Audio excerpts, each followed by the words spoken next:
Hello, I hope I haven't kept you waiting. Yes, this is the Crime Club.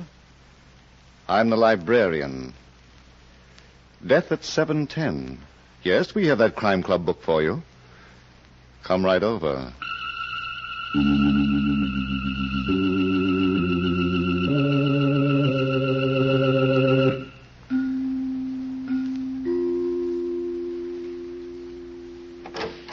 Ah, you're here. Good. Take the easy chair by the window. Comfortable? The book is on this shelf. Here it is. Death at 7:10 by H.F.S. Moore. The very intriguing story of a beautiful woman who was in love with death. Let's look at it under the reading lamp. The train was due to leave at 7:10 in the evening, and at exactly 8 minutes after 7, Mark Kent, a well-known mystery writer, was in drawing room B, his own drawing room, when the door opened. And he was surprised to see a young, beautiful woman. He was even more surprised at the way she giggled. Hello. Hello yourself, and see how you like it. My name is Susan Ward Steele. Well, I'm flattered, but haven't you made a mistake? You're Mark Kent, the mystery writer. I adore mystery writers. Oh. Well, your pictures don't do you justice. How about getting me a drink? Don't you think you've had enough? Oh, be a good boy and get me a drink. I better get you back to your compartment. I'm going to Reno. A long trip. I saw you come on the train. I knew it was going to be interesting. I'm not going to Reno. You should have seen Gerald's face this morning when I said goodbye to him. He's my husband. Such a pain in the neck. Look, Susan, do you mind... And you should have seen Claire Ellis's face when I told her that I was going to marry Pierce Carlton. Mm-hmm. And my stepbrother, Robert Ward's face, when I wouldn't let him have the money. Mm-hmm. So many faces, and all so long. Will you do me a favor, please? Oh, Pierce will marry me. You just watch, Mark. In 6 weeks, when I come back from Reno, he'll never tell me again he's not the marrying kind. Yeah. How about that drink you promised me? I didn't, Susan. I want a drink. I've got to have a drink. Later, please. Anything. Water. Ginger ale. Take it easy, kid. Take it. I've never been so thirsty. Please. Water. Ginger ale. On the bound Chicago and points west. Susan. Albany, first stop. All aboard. No. Conductor, hold the train. There's a dead woman on board. 4 days later, Mark Kent was in a room at police headquarters with Captain McNair, his friend. They were comparing notes, the results of intensive investigation, and some speculation. We start with the atropine, Cap. That's what killed her. Yeah, 1 pill. That's usually enough. Now, here's what the book says about atropine. An organic alkaloid which causes death in humans without coarse anatomical change. No pain. That's right. Symptoms include dryness of mouth and throat, giddiness, wild talk. Death usually takes place within 8 hours. The coroner told me there's no set rule about that. It can happen in 6 hours, in 4 hours, in 1 hour. It can happen in 10 hours. Well, we know from what Gerald Steele told us, Susan didn't get up until almost 11 o'clock. Yeah. Cap, are you willing to do some speculating? If it doesn't mess up the facts. What fact? All right, go ahead. But remember, you're not writing a book. This was a real murder, and I'm a real policeman. Now, we've got a pretty good idea of the kind of man Gerald Steele is. There's no record that he ever had a job. His wife, Susan, was very rich. So? Okay. We know that she left a will giving him half her estate, and we know that she was going to Reno to get a divorce. Another man, Pierce Carlton. Now, let's combine what Gerald told us about that morning 4 days ago and what, for reasons of self-preservation, he might have forgotten to tell us. Go ahead, I'm listening. All right. It's 11 o'clock. Susan Ward Steele has just gotten out of bed, and after the usual routine, she goes into the kitchen where she finds her husband sitting before a big breakfast. She's a little annoyed. Good morning, Gerald. Enjoying yourself? Any objections to my being hungry? Oh, no. I thought today you might have less of an appetite. I'm not responsible for today, Susan. Ham, eggs, toast, and coffee. Is that your first helping, dear? Oh, nuts. You don't say. You're so articulate. Where's Tommaso? I told him to take the day off. You told him? Yes, what's the matter with that? But, darling, you don't pay his salary. I had an idea that we wouldn't want any strangers around the house today. You're so sweet. But I'm not spending today with you. Oh? I'm having lunch with Robert, tea with Claire Ellis, and then... would you like to guess? Cocktails with Pierce Carlton, the great send-off. Don't be so bitter. He works for a living. Sure. Well, at least he has an office. Pour me some coffee, please. Yes. You want eggs, too? No, just black coffee without sugar. A full cup. You must have had a big night. Where'd Pierce take you? Places. Lots of people. I heard you slept well last night. Susan. You were snoring when I came in. Oh, for pity's sakes. First I get it because I'm eating. Now it's because I slept. You don't think much of me. You're a parasite, Gerald. And you're beginning to look like one. You don't care what you say, do you? Oh, don't tell me that there's pride under that expanding waistline. Just one more word out of you and I'll... Yes? What's the use? I can't take it. I don't want you to go. Really? I'm thrilled. If you go through with the divorce, I don't know what I'll do. I know one thing you'll have to do. Get a job. Huh? Let me spell it for you. J-O-B. It's what people do for money. What'd you ever do for yours? Oh, smart. I picked a family with a rich uncle. Sure, you can talk. You inherit $1 million. You're smart. Well, let me tell you one thing, Susan. If Don't you bother, honey. I've got something much more important to tell you. I'm not leaving you any money to live on. What? And I'm changing my will. I see. The half of my estate that you've been praying for will go to Pierce Carlton, if I should die. When do you perform the operation? After Pierce and I are married. In the meantime, if I should get hit by a truck... Yeah? Oh, darling, don't wish so hard. I'm really being very loyal to you. Yeah. Oh, well. What time's your lunch date with Robert? 1:00. Good heavens, look at the time. I'll have to hurry. It takes me an hour to get my hair put up. Do you want some more coffee? Oh, I'd love it, but I can't spare a minute. Why didn't you tell me it was so late? It's your appointment, Angel. You sure you don't want another cup? Oh, dear. I really need it. All right. Bring it in the bedroom. No cream or sugar. Yes, ma'am. Anything you say, ma'am. I aim to please. There it is, Cap. Gerald Steele had motive and opportunity. You're only guessing, Mark. Well, the will's on file, isn't it? We got the story of the second cup of coffee from Gerald himself. Yeah, but the rest of the stuff, about the argument, about her changing the will. Pure speculation. The deductions of a mystery book writer. Now, what about Robert Ward, the stepbrother? He's about 15 years older than Susan, businessman. How's business? Well, we got a report from several banks that he's been trying to borrow money. They all turned him down. Uh-huh. That makes him an interesting suspect. Now, let's combine fact and fiction again and see what happened at lunch. Robert Ward told us that he'd reserved a private dining room for the occasion at the Swank Cafe Aurelia. Susan was very cheerful all through lunch. What time is your train, Susan? 7:10. No, it's only 2:30 now. I'm meeting Claire Ellis at 3:00. Tea and gossip at her apartment. Oh, I knew I shouldn't have eaten so much. Susan. Yes, Robert. I've been waiting very patiently. What do you mean? You didn't ask me here to a private dining room to discuss my unimportant life. You're very clever. Thanks, darling. Now, what is it that you don't want your servants to overhear? I need money. You? I know it comes as a shock, but the truth is I've, How much, Robert? $100,000. Really? Of course, it'll be a loan, Susan. I'll pay it back in due time. I'll give you a note or a mortgage, whatever you like. Business is bad. I've had a very serious setback. My entire output of washing machine motors is defective. Oh, my. What's the poor housewife going to do? We know what's wrong, and we can correct it easily enough, but naturally it can't be done without money. Naturally. I've never been without cash before, but I expanded recently, and that took all my liquid assets. Even when you're in trouble, you talk like a bank statement. When did this delightful thing happen? 2 weeks ago. Why didn't you come to me right away? Well, I didn't want to bother you. I'm a businessman, and naturally my first call was at the banks. Naturally. Did they turn you down? They didn't consider me a good risk. Overexpansion. Darling, you're as skinny as a toothpick. Susan, please don't be facetious. I'm in serious trouble. Oh. If I don't get that merchandise out of my factory, I'll go bankrupt. I won't even be able to pay my creditors.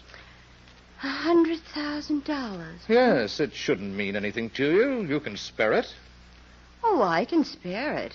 But tell me, Robert, dear, when did you ever do anything for me? Now, don't refuse me. You preached, called me a fool for not putting my money into a good, sound business. A wild, empty-headed fool. I tried to make you realize your responsibilities. Uncle Jeffrey left his money to us in good faith. It was our duty to protect it. I've still got mine. And I've got mine in factories, machinery, and merchandise. Now I'm asking you to help me liquidate it. No. Good Lord, Susan, how can you be so heartless? I've been practicing. But... Very well. I'm not going to beg you. Don't give up hope, dear. I've taken care of you in my will. Thanks to Uncle Jeffrey, you have no choice. Half of your estate must go to me. And half of your estate should go to me. But where is it? You can look for it after I'm dead. Oh, what in the name of thunder did I do with those things? What things? My pills, my box of pickup pills. Oh, here it is, my vest pocket. So you've come to that, huh? Just these last 2 weeks, doctor's prescription. I've been living in the devil's own basement, tired and depressed. What do they do for you? They give me a pickup, that's all. Get the tired feeling out of my system and clear my head. Perfectly harmless. Sounds interesting. Would you like one? Why not? I had a big night, and I've got a bigger day ahead of me. One pill will keep you going for hours. Flip it into the back of your mouth and wash it down with water. After you, darling. Very well. I never take chances. Well, here's to you. How soon before it starts functioning? Very soon. And now I think we ought to go, Susan. I don't want you to be late for your appointment with Claire Ellis. Well, it's a possibility, Cat. Oh, sure. So's a trip to the moon. You better stick to writing mystery books, Mark. If you make a mistake, nobody burns. Except maybe your publisher. Did Robert Ward take a pickup pill while you were grilling him 3 days ago? Now, wait a minute. Are you trying to tell me he had a box full of atropine pills when he met Susan Steele? Maybe. And that he passed them off as pickup pills? Maybe. But according to your own speculation, he took one of those pills himself. Now, why didn't it kill him? You might have had one in that box that was harmless. Huh? You know, a real pickup pill. Sure. Put that in your next bookmark. It'll read fine. I will. But for the time being, you won't mind if I keep it a secret from the district attorney, will you? No, I don't mind. Shall we go on? Go ahead. I'm on 24-hour duty. Well, the next stop that Susan Steele made was Claire Ellis's apartment. Now, what do we know about Claire? She served tea and ice cream cake. But not because she liked Susan. Oh, you've got a private line to her inner thoughts, huh? Didn't you notice how she was defending Pierce Carlton as you were questioning her? I noticed it. Yeah, he's the man Susan Steele expects to marry. And Claire's in love with him. Now let's see what we can get out of the situation in which two women in love with the same man meet for tea a few hours before one of them dies on a train, the victim of murder by slow poison. I'll get the tea things, Susan. They're in the kitchen. Oh, there's no rush, Claire. I'm not meeting Pierce until 5. The lovely, romantic orchid room. I told the sweet boy I must have orchids on our wedding day. Slews and slews of them. Susan, you know why I asked you here? Of course. To plead with me. We used to be good friends. Used to be? I'm sorry to hear that, honey. Susan, don't marry Pierce Carlton. He doesn't love you, Susan. Pierce and I were practically engaged when I introduced him to you. Why did you make a play for him? You had a husband. I was smitten. You were smitten. Believe me, darling, I've been living in a delayed paradise for 3 whole months. You've never loved anyone but yourself, and the only reason you went after Pierce was because he was mine. He was a conquest. Does it make any difference? You'll never be able to keep him, Susan. Pierce is in some kind of trouble. You have money. Did he tell you all about it? Well, he told me. Doesn't that prove something? Well, what is it, Susan? What's wrong with Pierce? It's confidential, dear. Between sweethearts. I'll get the tea if you still want it. Oh, I want it. I'm a glutton for punishment. I hope you won't have to take much more of it. Ever.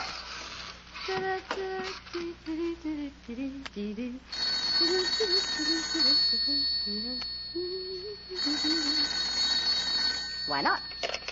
Hello, and don't keep me waiting. Oh, it's you. Of course, Gerald. Are you surprised to hear I'm still breathing? Where's Claire? Oh, she's downstairs sweeping the sidewalk. She pays off the back rent that way. I'd like to talk to her, please. Oh, she can't be disturbed. Now, look here, Susan. But I can give her a message. Ask her to call me back. No love and kisses? Not yet. I was only thinking we might go for a walk in the park. A walk? How thrilling. Gerald, darling, when did you give up driving? Oh, nuts.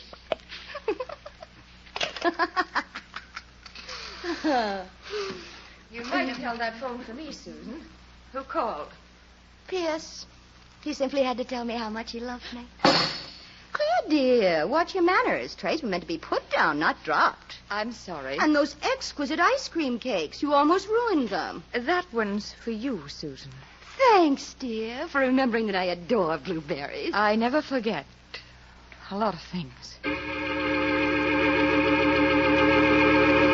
Motive and opportunity. Love and ice cream cake. Eh, Mark? Well, that's how it looks on paper, Cap. You think Claire Ellis buried the atropine in the cake? Oh, she did. She's darn clever. But I don't know anybody who chews ice cream. If she did. Now, how do you figure out the business about that phone call? Well, Claire Ellis told us that Susan had received a call from Pierce. Go on. Pierce denied it, but Gerald admitted that he phoned Claire and spoke to Susan. Claire didn't know about the call, therefore Susan told her it was from Pierce Carlton. QED. Whoops, not yet, Cap. We've still got to prove a murderer.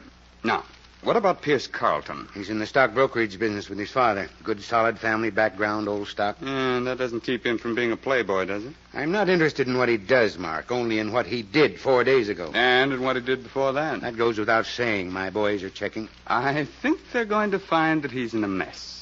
A money mess. Anything's possible with you around. Okay. What happened the day we spoke to Claire Ellis? Your eyes popped. You saw a beautiful woman. Could be, but she was upset. Every time you mentioned Pierce Carlton, she had jitters. Why? Somebody told me she's in love with the guy. I told you, Cap. I Oh, did. sure, I knew. I couldn't have gotten it from the facts. She kept saying over and over that Pierce was innocent. He had no reason for killing Susan. Cap, that girl knows something. So does everybody else in this case, except me. About Pierce Carlton, I mean. And I'm sure she didn't know it the day Susan was killed. Who told her? I don't know. What? Mark, did I hear right? Did you say you don't know? Let's go on to item number 4. Susan and Pierce at the Orchid Room. Dinner before train time. Soft lights, orchids on the table. A perfect setting for romance.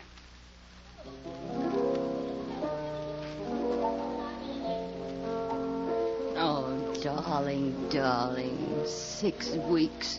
6 long weeks without you. You'll get used to it. Don't laugh at me, please. I'm going to miss you terribly. There's a lot of excitement in Reno. And cowboys. Pierce, how can you say that to me? Don't you like cowboys? I like you better. How was Gerald this morning? Oh, why talk about him? Why not? He's human. What's the matter with you? You'd rather talk about everyone but us. It's a wonder you don't ask me about Claire. You know, I saw her this afternoon, too. Or don't you have to ask me about her? You never could take kidding, could you? Oh, I didn't realize. Pierce will be married just as soon as I can get back from Reno. Have some more wine, Susan. You'll be waiting for me at the station. I don't want to come back to New York and be alone for a minute. Suppose I'm not waiting. But you've got to be. Why? Because I'm depending on you. I'm going through a divorce for you. For me? I thought it was because Gerald ate too much. Pierce, would this come under the head of what you call kidding? Put your head on my shoulder and I'll tell you a secret. I'd rather look you straight in the eye. I've been doing a lot of thinking. Yes? I've come to the conclusion that Gerald is a nice guy. What does that mean? You ought to stick with him. You know, till death do you part. You didn't think so last night. I wasn't thinking last night, honey. The whole process started this afternoon. I woke up and there was a vision of a wedding bell. It scared the wits out of me. You're out of luck, Pierce. I'm not letting you out of your promise. Look, Susan, be sensible. Marriage and I were never meant for each other. I'm just not the marrying kind. No? Put your head on my shoulder, and I'll tell you a secret. I'd rather just keep sitting beside you. Do you remember a certain crying jag that you had on a couple of weeks ago? Susan, I've never been drunk in my life. You were that night. And you told me a whole lot of things that you're going to regret in just about a minute. Suppose you tell them right back to me now. You lost a lot of money on a gambling boat before I met you. Huh? You paid off in IOUs. And when the gambler got tired of waiting for the cash, he threatened to see Papa. That's when you became a thief. Good Lord, Susan, what are you talking about? You took bonds out of your father's safe. He's got so many of them, you were sure they'd never be missed. I told you that? Your conscience was bothering you. Bet you didn't know you had one. It's a cinch you haven't. No, dear. I might really like meeting your father, telling him about those bonds. Yeah? I'm so glad you'll be waiting for me when I get back from Reno. Yeah. Come to think of it, not every woman wants to marry a thief. Oh, I'm lucky, huh? All right, let's celebrate with a drink. Friends? What else? You hold all the aces. Then we'll drink to that. Oh, no. Don't waste it that way. What's wrong? Let's lock arms. Then I'll drink out of your glass, and you'll drink out of mine. Why, of course. Just like real sweethearts. Yes, dear. There's nothing like good old sparkling Burgundy for launching a new life. Properly. There it is, Cap. The last episode. And you finish it with the old switch trick, the atropine pill in Pierce Carlton's glass. I'm surprised at you, Mark. It's corny. Well, it happens to be true, poison or no poison. Found out about it only this afternoon. You don't say. Who told you? The waiter in the orchid room. He saw them lock arms, and he remembered for $10. What? You give me the name of that guy. I'll have him brought in here, and I'll book him. Cat, Oh.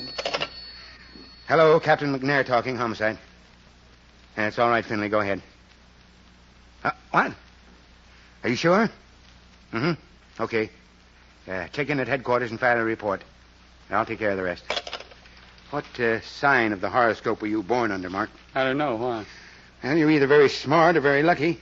Pierce Carlton lost $80,000 on Jimmy Bryson's gambling boat 4 months ago. Uh-huh. Finley just got it from Bryson himself. The debt's been paid. That's how it is, Cap. When you go by character, you can't go wrong. Maybe I ought to have a little more respect for you, huh? Well, just read my books, and I'll be happy. Yeah. Now, let's see. We've got 4 suspects.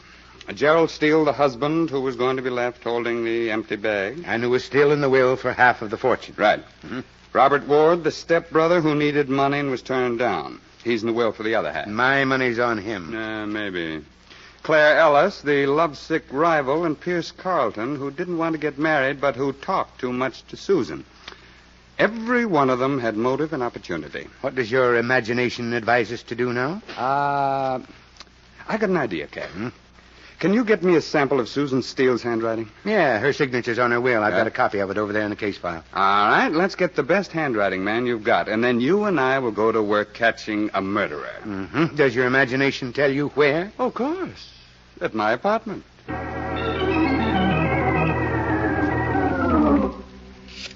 Mark, if this works, I'll buy you a new hat, and I'll eat your old one. And I'm supposed to be all alone, Cap. Hello? Gerald Steele? Yes? This is Mark Kent. Are you free to talk? What kind of a question is that? You'll understand. I was the last one to see your wife alive. So I read in the papers. You're also a friend of the police. Only when it's convenient. For example, I didn't tell them that Susan gave me a note before she died. A what? There's a name in it, a murderer's name. Look here, Ken, what's that got to do with me? It's for sale, Gerald. I had nothing to do with Susan's death. Oh, of course, but who's going to believe it? Does that note give my name? Is that what Susan's done to me? I'll be in my apartment until 7:10, Gerald. You're going to inherit a lot of money. I'm sure you'll want a partner to help you enjoy it. You've certainly got your nerve with you, Mark. I've also got you for protection, Cap. Now we'll just do a repeat performance on Robert Ward. And then we'll go down the line. Claire Ellis and Pierce Carlton. One of them's liable to bite.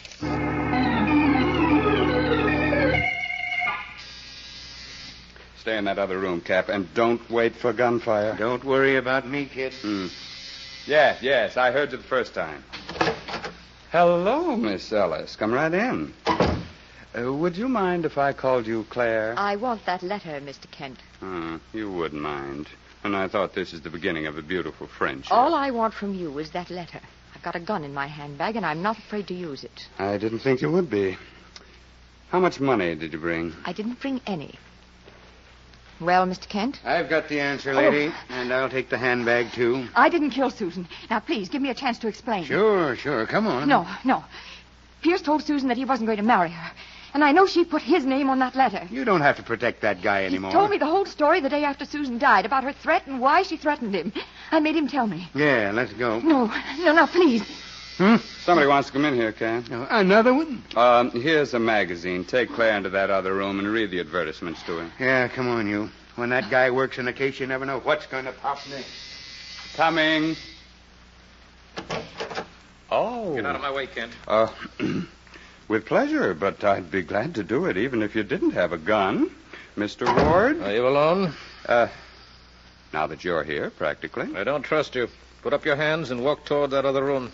Oh, you're kidding, aren't you? Move along. I'm not going to waste any time on you. All right, but since when do blackmailers work with an audience? Just walk directly in front of me and into that room.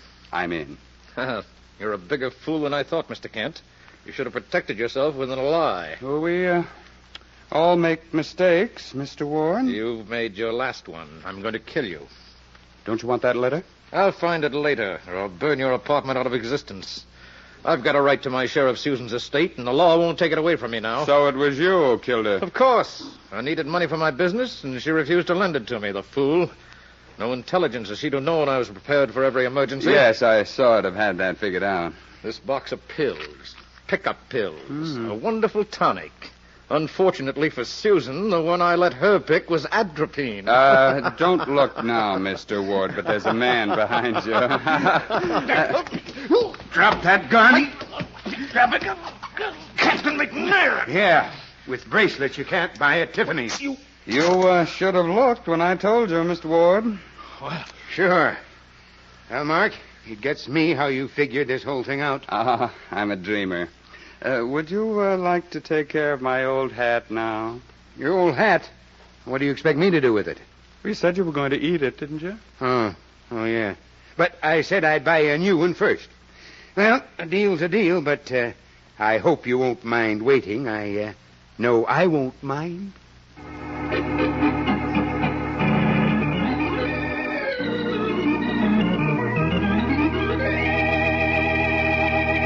And so closes tonight's Crime Club book, Death at 7:10, based on a story by H.F.S. Moore. Stedman Coles did the radio adaptation. Roger Bauer produced and directed. Raymond Edward Johnson played the part of Mark Kent. Helen Shields was Susan Ward Steele. Cameron Prudhomme was Captain McNair. Ted Osborne played Gerald Steele. Eleanor Phelps was Claire Ellis. King Calder was Pierce Carlton. And Reese Taylor was heard as Robert Ward. Oh, I beg your pardon. Hello. I hope I haven't kept you waiting. Yes, this is the Crime Club. I'm the librarian. Yes, come over a week from tonight. Good. We have the very exciting story of a night that was made for fun and remade for murder. It's called Coney Island Nocturne. In the meantime? Well, in the meantime, there's a new Crime Club book available this week and every week at bookstores everywhere. Yes, it's available now. Fine. And we'll look for you next week.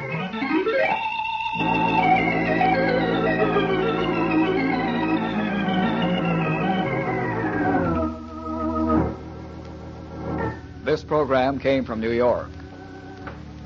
This is the Mutual Broadcasting System.